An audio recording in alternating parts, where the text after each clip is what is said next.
Have you ever picked up your phone for 5 minutes and suddenly lost 2 hours? That's the power of habits. Hello, guys, and welcome to my video about self help and more importantly, how to identify your habits and change them if they're not worth your time. First thing to get an idea of before I start the video is that you are not eliminating a habit, you're replacing it in some way. To start off, a habit is broken down by the trigger, the task, and reward. So, in most cases, a habit could be done through something like getting bored. Once someone is bored, that becomes the trigger leading to the next phase, which would be the task. This could be anything, right? But in this example, it could be getting on your phone because you're bored. Then, finally, the reward would be since you spent time on your phone, you satisfied that, you fulfilled it in some way, and that's what it is.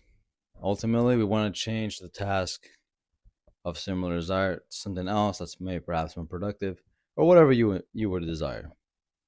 Now that you know what a habit is, you can start looking at your own habits and reflect on them. It's worth noting that not everything in your life has to be optimized to improve your life, or else it would be a very tiring life.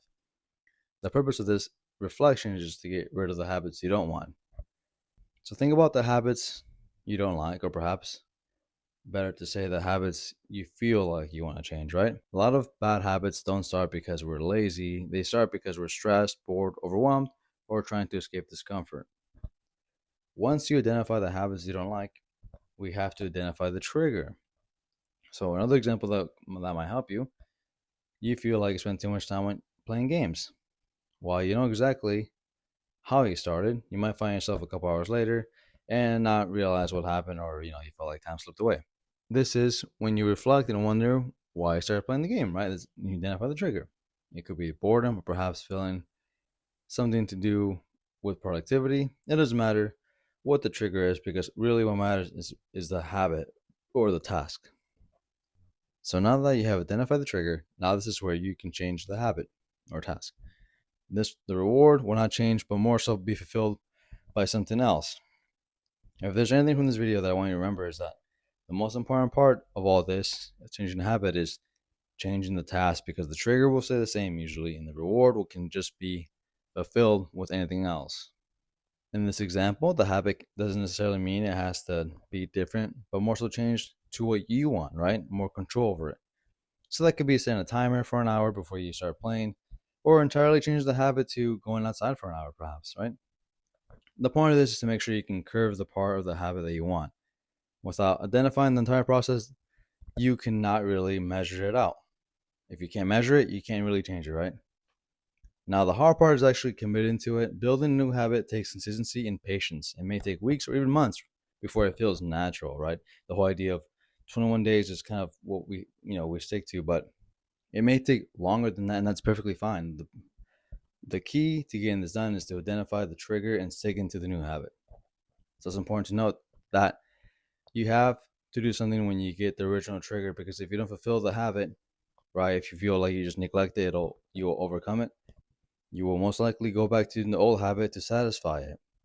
So stick to the plan. And if you need to continuously change the habit or the task or tweak it, then do so. That's perfectly fine. Now, since I've been mostly talking about concepts, here are some ways to begin measuring your progress.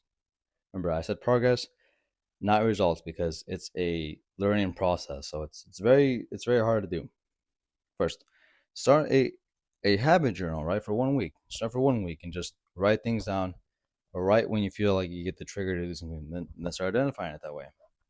Reduce friction for good habits. Make it easier to get to those good habits, those good rewards, and increase friction for bad habits. Make it harder to get to the things you want, right? Maybe you have a habit of eating chips, and then one way you could curb it is by perhaps making it harder to eat chips because you don't buy them. You don't buy them at all, so you can't eat them in the kitchen. So you change it to maybe eating an apple or something like that, right? That's my personal one, actually. Replace all or nothing thinking with small wins, because the all or nothing thing, right? It's like, oh, I don't know, 2 day streak, 3 day streak. Once you break that, it feels like you can't go back. That's not how we do things. We live day by day, and we just go off that, because again, changing a habit is really hard and not easy. So this is how the process of changing a habit looks like. Please understand that when you're doing this, it's not going to be perfect, especially when the habit has been there for a long time. Practice is a word you must associate when you do this, or else you would think it has to be perfect, right? A perfect mindset always makes an excuse for anything new. The reality of changing a habit takes a lot of strength and reflecting. Remember, every habit you repeat is changing your future identity. So when you change a habit, you're not just changing your actions, you're changing the person you're becoming. And like I said before, you're not eliminating anything, you're not trying to optimize your life to be efficient. Doing this will just make it a lot harder to make a new habit.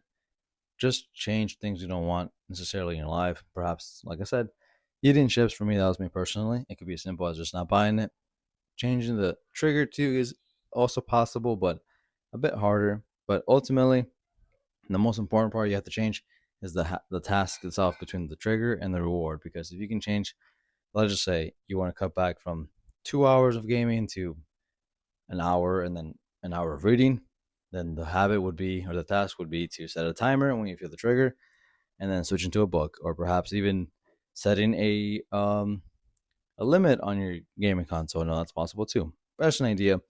And if you like this video, guys, please let me know what you liked about it, or just leave a like, whatever.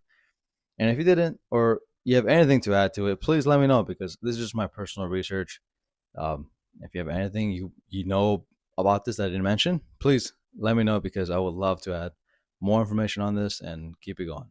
Thank you.